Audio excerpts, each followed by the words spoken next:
স্বাগতম ত্রিপলি ম্যাথে। তাহলে এবার আজকে আমরা ইকুইভ্যালেন্ট রেজিস্ট্যান্স এবং কারেন্ট নির্ণয় দেখব এই সার্কিটটা থেকে। তো আমরা একটু ধীরে সুস্থে দেখব যাতে করে আমরা সার্কিটটা সম্পূর্ণ বুঝতে পারি, ঠিক আছে? তাহলে চিত্রের মাধ্যমে প্রত্যেকটা ধাপে ধাপে বুঝবো, একটু সময় নিয়ে বুঝবো। ক্লিয়ার? তাহলে চলেন, এখানে একটা পয়েন্ট দেখতে পাচ্ছি ভেজেল্লা পয়েন্ট। সে ভেজেল্লা পয়েন্টকে আমি যদি দিই এবং এই পয়েন্টটা শেষ হয়েছে কোথায় দেখতে পাইলে এই জায়গায় গিয়ে একটা সংযোগ পাইছি, তাহলে এটা বি।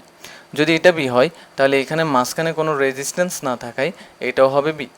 তাহলে একটা জিনিস দেখতে পাচ্ছি, এই এ এবং বি প্রান্তের মাঝখানে একটা 60 আছে, এ এবং বি প্রান্তের মাঝখানে আরেকটা 15 আছে। তাহলে একই পয়েন্ট দুইটার মাঝে যদি একাধিক রেজিস্ট্যান্স থাকে বুঝতে হবে তারা প্যারালালে আছে, মানে সমান্তরালে আছে। তাহলে সেটাকে যদি আমরা সমাধান করতে চাই একটা সার্কিটের মাধ্যমে আপনাকে জিনিসটা বুঝিয়ে দিই। তাহলে সার্কিটটা যেমন আছে তেমন থাকুক। এখানে 5 ছিল, 5কে লিখবো। এখানে 15 আছে, তাই তো 15কে আমরা লিখবো, রিড্র করতেছি জিনিসটা। তো 40 ভোল্ট ছিল, 40 ভোল্ট আমরা এখানে লিখে দিব। তাহলে 40 ভোল্ট। এদিক দিয়ে কারেন্ট যাচ্ছে, কারেন্ট লিখে দিলাম, এই যে এখানে কারেন্টটা, ঠিক আছে? তারপর এই 60 যেটা দেখতে পাচ্ছি, আমি কি বলছিলাম, এই 15 আর 60 প্যারালাল। কেন?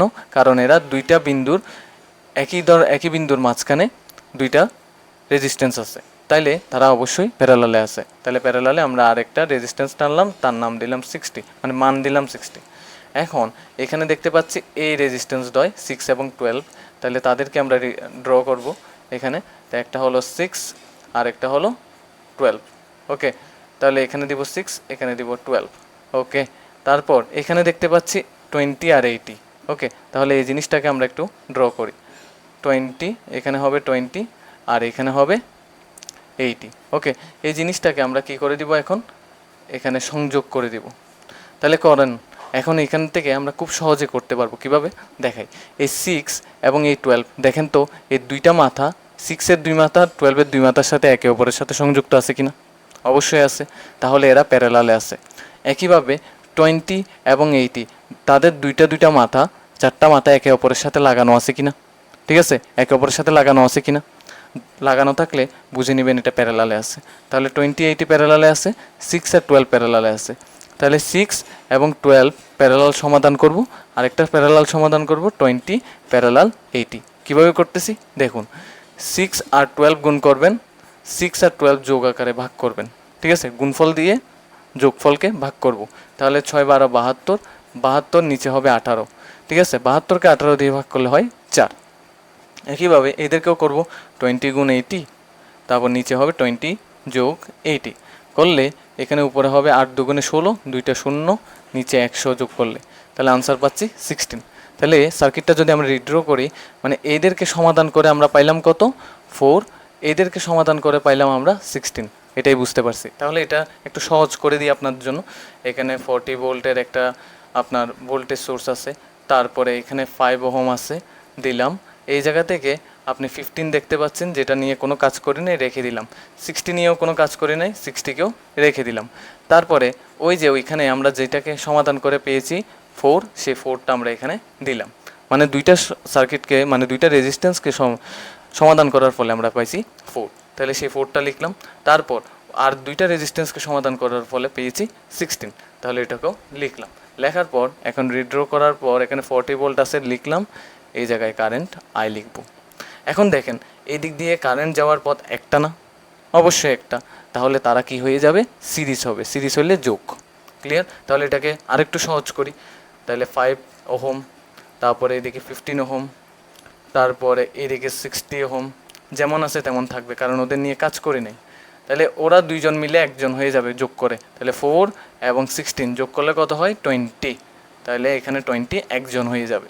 ওকে, এতটুকু হওয়ার পর তাহলে এবার 40 ভোল্টকে আমরা ভোল্টেজ সোর্সটাকে লাগিয়ে দিব। ওকে, এটা একটু বুঝে নেবেন। এখানে কত আছে, 40 ভোল্ট। তাহলে এই দিক দিয়ে যাচ্ছে কত, কারেন্ট আই। এখন আমাদের এখন আর কিউ বের হয় না। এখন যদি দেখেন 15-এর দুই মাথা 60-র দুই মাথার সাথে সংযুক্ত, আবার 20-র দুই মাথাও তার সাথে সংযুক্ত দেখতে পাচ্ছি, ঠিক আছে? এটা হলো 60, এটা হলো 20 আর এটা হলো 15। তাহলে তারা দেখেন একে অপরের সাথে প্যারালালে আছে। তাহলে প্যারালালে থাকলে সেটা কিভাবে সমাধান করবেন সেটা একটু দেখাই। তাহলে 15 প্যারালাল 60 প্যারালাল 20, ঠিক আছে। এদের সমাধান কিভাবে করবেন সেটা দেখাই। করতে গেলে 1/15 দিবেন, তারপরে 1/60 দিবেন, 1/20 দিবেন, ঠিক আছে। দেওয়ার পর এদেরকে ইনভার্স 1 দিবেন। ওকে, এবার সমাধান করেন। 15, 60, 20 এদেরকে যদি লসাগু করেন তাহলে 60 পাবেন, করে দেখতে পারেন। তারপর এখানে 60কে 15 দিয়ে ভাগ করলে 4, 4কে 1 দিয়ে গুণ করলে 4, তারপর 60কে 60 দিয়ে ভাগ করলে 1, তাহলে 1-এর সাথে 1 গুণ করলে 1, 60কে 20 দিয়ে ভাগ করলে হয় 30, 3, তাহলে 30 সাথে 1 গুণ করলে হয় 3, তাহলে উপরে ইনভার্স 1 আছে, থাকুক। এই জায়গা থেকে 4 আর 1-এ 5, 5 আর 3-এ হয় 8, নিচে 60 আছে, থাকুক, ইনভার্স 1। তাহলে ইনভার্স 1-এর মানেটা কি? ইনভার্স 1-এর মানেটা হলো এই জিনিস যেটা ভগ্নাংশ আকারে আছে এটাকে উল্টাই দেন, তাহলে আমাদের আর ইনভার্স দেওয়া লাগবে না। তাহলে এই 60কে 8 দিয়ে ভাগ করলে আপনি পাবেন 7.5। তাহলে আলটিমেটলি আমরা বুঝতে পারলাম এই তিনটা রেজিস্ট্যান্সকে প্যারালালে সমাধান করলে আমরা আনসার পাচ্ছি 7.5। তাহলে এটাকে একটু সরলীকরণ করি, মানে কাজটাকে সহজ করি। তাহলে এখানে 40 ভোল্ট থাকতেছে, আলটিমেটলি এখানে 40 ভোল্ট, যেদিক দিয়ে আই কারেন্ট যাচ্ছে। এখানে 5 ওহমের একটা রেজিস্ট্যান্স ছিল, এখন অতিরিক্ত করে 3 জন রেজিস্ট্যান্স মিলে সমাধান করার পর 7.5 ওহম পেয়েছি। তাহলে এই জায়গা থেকে আমাদের ইকুইভ্যালেন্ট রেজিস্ট্যান্স বের করা খুব সোজা না? তাহলে আর কিউ সমান, দেখেন তো এদিক দিয়ে কারেন্ট যাওয়ার পথ একটা, তার মানে এরা কি হবে? সিরিজ হবে, সিরিজ হলে যোগ। তাহলে 5 এবং 7.5 যোগ করে দিব, তাহলে যোগ করলে হবে 12.5 ওহম। তাহলে এটাই হলো আর কিউ, যেটা একটা মান পেয়ে গেছি। এখন কারেন্ট বের করব ওহমের সূত্র দিয়ে। তাহলে কারেন্ট আই সমান ভোল্টেজ বা রেজিস্ট্যান্স। তাহলে ভোল্টেজ কত দেওয়া আছে? 40 ভোল্ট দেওয়া আছে, তাহলে 40 ভোল্ট ভাগ রেজিস্ট্যান্স কত আছে? 12.5, তাহলে 12.5 লিখবো। লেখার পর এদেরকে যদি ভাগ করেন তাহলে পাবেন 3.2, যেহেতু কারেন্ট তাহলে লিখতে হবে অ্যাম্পেয়ার। তাহলে দুইটা মানই আমরা পেয়ে গেলাম।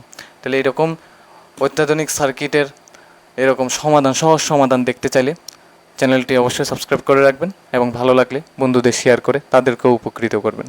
ধন্যবাদ।